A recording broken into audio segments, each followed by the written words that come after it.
Hey, everybody. Welcome back to the Latched Mama podcast. For those of you who are joining us for the first time, the Latched Mama podcast is a podcast for the mothers and families in the trenches of motherhood. Have a fun episode for you today. We are going to talk all things World Breastfeeding Week, and it's just going to be Lindi and I. We're going to catch up a bit, so enjoy it.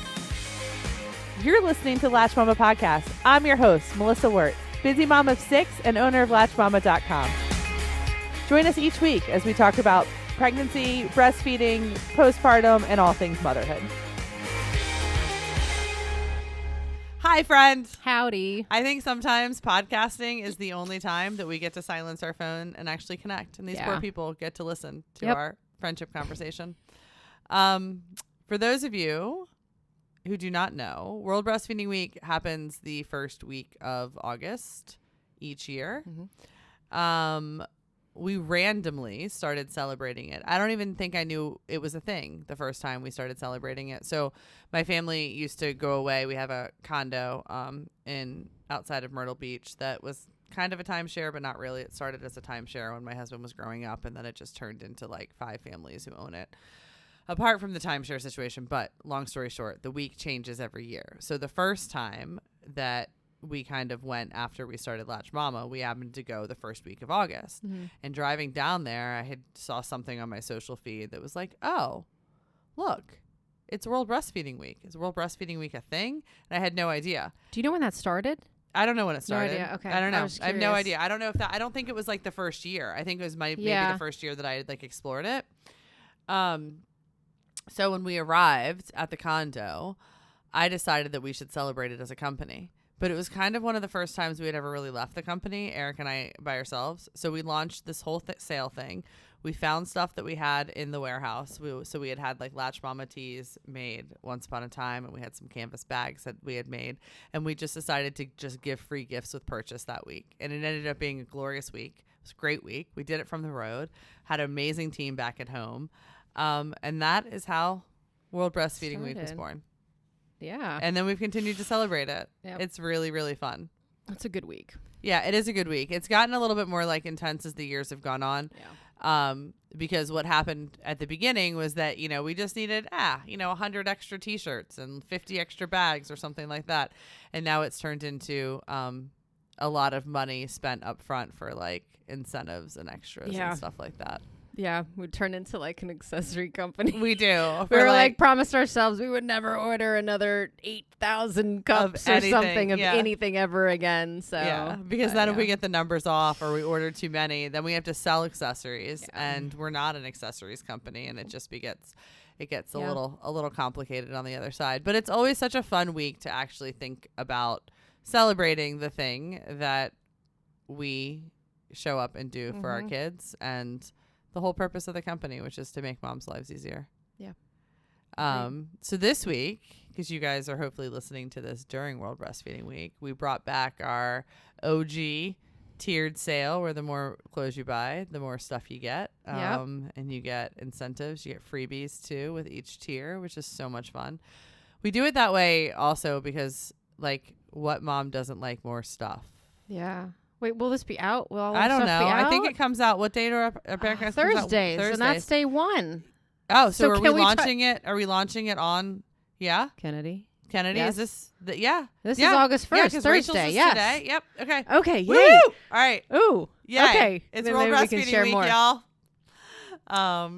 But yeah, it's good stuff. Yeah, but I'm really, really proud of us this year, because in the past we start this, let's be honest, like, I remember like COVID months, it'd be like April, May, and we're like, let's plan. Well, we're a little bit thin right now. I think we started planning this a week ago, and we have. But it's so much fun. There's new things. I know. Accessories, apparel. It's awesome. The world is very different post-COVID in consumer land, which is interesting. Imports are like way down, but we have companies now in the United States that I think during COVID turned to e-com, so you have a little bit more opportunities now to do things domestically, like the little like trinkets and stuff. Yeah, so that really helped us this year. It's so interesting. I feel like every year looks a little bit different, like as I don't know, society and as things change. I don't know, smaller team this year is fun. I mean, it's hard because I'm exhausted and we all are exhausted,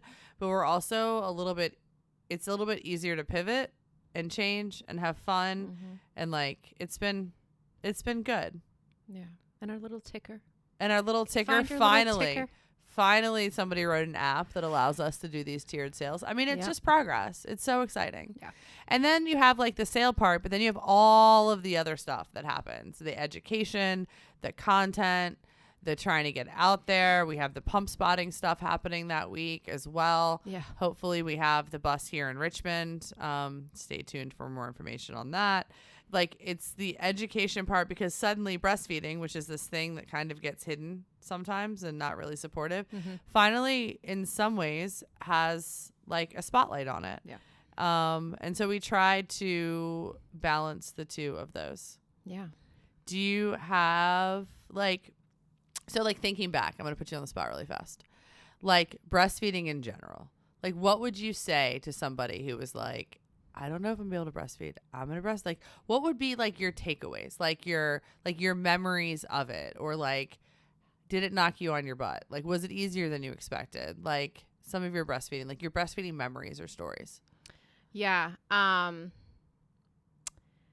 I would call it a very, very worthwhile experience, because I can give some really, really difficult times, but then I vividly remember, those little moments in the dark at night. Yep. The whole house is quiet, because at the time I had multiple kids, different times. And I loved those moments. I also loved just feeling what I could do for my little one.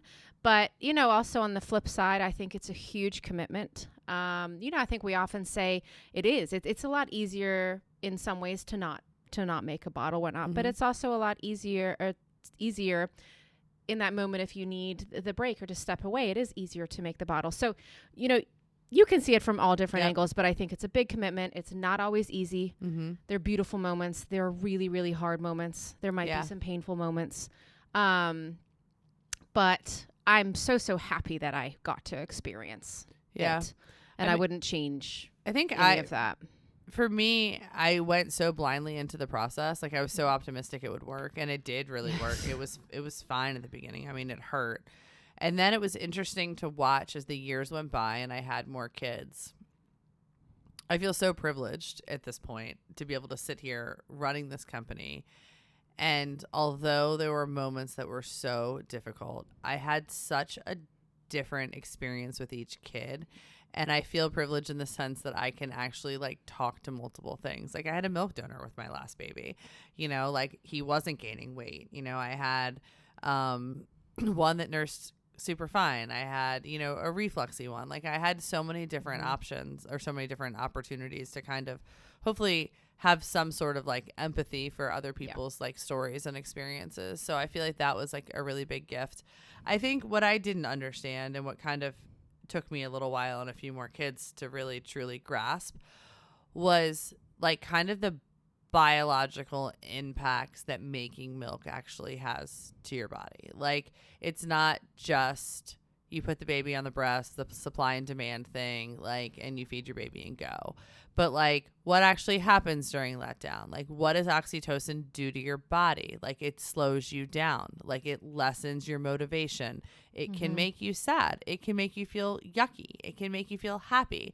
Like when your baby cries and you are nursing, like that biological impact, and whether you're nursing or not, we probably all have it as moms. Like, your mood changes. You can get triggered. You can get upset. Like, there are hormonal things that happen that affect you like systemically, like in your body. And I think that was a part that I thought could have been probably talked about more. But like, it takes over your life. A baby does not eat every 2 hours on the clock. Like, a baby eats when a baby wants to eat, which is all the freaking time sometimes, and some days. It's wild. Yeah. And I had the same thing too. It was presented at this is natural, which I kind of took to be easy, and it was just going to happen. But really, I had no idea what I was doing, and my little one had no idea what they were doing. Yes, it's natural in a way, but we both have to learn. You know, and of course then I ended up like exclusively pumping like with my first baby. So I didn't get that. So I was terrified with the next one. Yeah. And then I had so much engorgement with the next one that I was really scared with the third one. And, you know, and that speaking to that every kid was different. Yeah. So I may have had 4 kids, but then I was having the twins and I'm like, this is going to be a whole new experience. Yeah. I know now how it works and whatnot, but every child was a different experience. Yeah. And I think that's kind of like with any parenting thing. Like you think you know what you do, and this kid comes along and you're like, whoa, well, that is not what I expected. Not what I thought. Different thing. It's so wild too, because like, you know, your whole like world learns like with you. And I remember like, I mean, I know every single nursing journey was different with every single kid. But like, this is going to be one that you guys are probably going to be crap for comparing it to. But like literally now, like when my animals have babies on the farm, I have to like remind myself, it like goes in my head, like they're gonna learn, they're gonna figure it out, like I'm gonna watch, I know what to look for, like because just mammals feeding babies it's a very similar thing. Like engorgement and swelling is gonna happen, and they're gonna work through it, and it's gonna be painful now, and just because the cow is kicking the baby now doesn't mean the cow's gonna kick the baby in 2 days. And can they work through it? And it is so magical to watch humans, animals, or whatever navigate this process, because like the system is very similar in all of us. But it's so funny like watching them, because I get so back right into the postpartum of, are we going to figure this out? Are they gaining weight? Like what's going to happen? And I think I wish somebody had told like very, very type A me at the beginning babies that there was so much more to motherhood than just those first 6 months of, oh my gosh, is he getting enough? Like, are they eating food? Like, what's going on? Like, motherhood gets wild after that. I mean, it's very, like, the little ones are very, very dependent on you. Yes. But like, that becomes like a distant memory. Yeah. Yeah, I agree. And like the other thing I was also just thinking of is how I had zero idea how to prep or chat with like partner support. Yeah. You know, and I mean, I think like some of these things, you just have to kind of experience it and learn and grow and adapt and change and apply or whatnot. But I do wish my partner, we had learned more about it. I was more prepared. He was maybe more prepared about possible things that, you know, we could be feeling or what could be happening or how they could support and whatnot. So it's funny too, because I look back on it and I'm always like, why didn't I just give him some formula if he wasn't gaining weight? Or why didn't I just, you know, pump some more? But what's so interesting is it's like you're looking at it now with rest and food and all of the things that we don't necessarily have in those moments. We don't have the hormones like crazily going through your body. Like Erica was just here modeling and her baby was fussy and she was just like, hey, can somebody hold her? And like I grabbed her and I held her and I nursed her and I put her on my shoulder. I didn't nurse her. I did not nurse her. She had just been nursing with Erica, and I held her and I put her on my shoulder and I was, you know, like calm as a cucumber. Like it was beautiful and it was wonderful. And I shushed in the baby's ear and the baby burped and then the baby smiled at me and it was beautiful. I don't remember ever having that experience with one of my own children, because in that moment that they're crying and you're trying to get them to burp, your hormones are through the roof and you're all activated, or I was always all activated and stuff, and like, oh my gosh, I got to get it to feel better.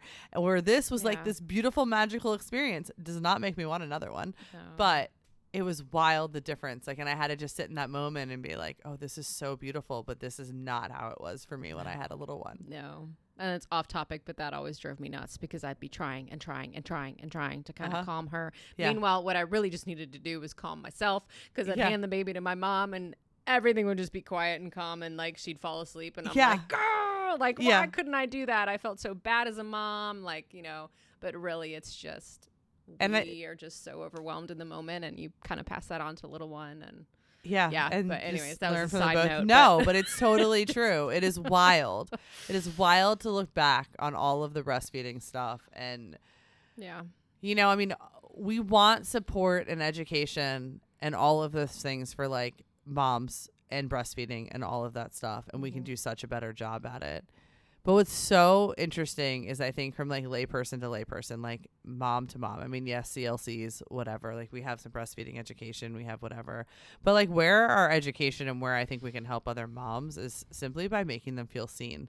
like having these really open and honest conversations right now of saying, hey, you know what, like looking back on it, I wish I had done it differently. But you know what, I understood in the moment why I was so worked up and why I like was hysterical crying and why I was worried that my baby wasn't gaining weight and why I thought formula was like this terrible thing to supplement with. Like, I mean, it's crazy. But I think what we can do for each other at this point is just make sure that we're normalizing the crazy. You know, we're normalizing those moments of like sheer and utter exhaustion and figure out what, you know, we can do better. Agreed. And then I also don't think talked enough is like kind of that ending point, you know, you're done. And I swear I could still make milk 2 years later, like little, do you know what I'm saying? But like nobody talks, like you think, oh, you're done breastfeeding. Yeah. I'll be dried up and whatever. But like that process to end is like really, it's very different. And you kind of feel alone sometimes. And there's a lot of people. It's such a big part of you and the connection. So I think that's something that's not always. There are a lot of people who write in the group about, you know, their last time, like they're making like an effort to make that the last time they're nursing or like their last bag of pumped milk. I just saw that in the group and it made my heart smile and, you know, feel nostalgic and sad for them. But, you know, I don't think it's bad to be completely done, like to be like to celebrate being done and celebrate what you accomplished as well. I know there's a lot of moms who, you know, go through that weaning process and they're sad. It's interesting too, because I think about like what some of my babies 1 or 2 had that babies 5 and 6 did not have. Like Matthew, we never really got out of the gates. I mean, he nursed, but we were definitely supplementing with donor milk as well. But it's interesting now because when he wakes up in the middle of the night and he's, you know, 2.5, you know, he gets a bottle of cow's milk still in a bottle. Judge away, anybody. But he drinks the cow's milk, whereas, you know, baby 1, 2, and 3 at 2.5 were still coming into bed and nursing. It's just really interesting. And in some ways, like, it's so much easier this way. He gets a bottle of milk and he goes to bed. He's in this phase where he's waking up for like 2 more in the middle of the night. But I don't know, like, but it is interesting because I do have those moments where I'm like, am I failing him? Like, should he be in bed with me right now? But it's just a different type. It's just a different kid and different parenting. You know? And I felt that way too because like we really thought I was gonna have 4, so I nursed Nellie for much longer than I thought I would, and we were down to just like when she got up from nap, we would go lay on my bed and we would just kind of like lay and like she would nurse a little bit, but she was 18 months. Yeah. But by then I'd found out I was pregnant with the twins, and I felt so. Not awful, what's the word, but kind of nauseous and sick. And it just, that what we were kind of laying there doing, like it turned into like me feeling ill every day. So I was like, I need to be done. And I went away for a weekend and she was just fine. Yeah. But do you think that's I went why away she's for the weekend snuggly, and I was, I don't know. She's just always been my snuggler.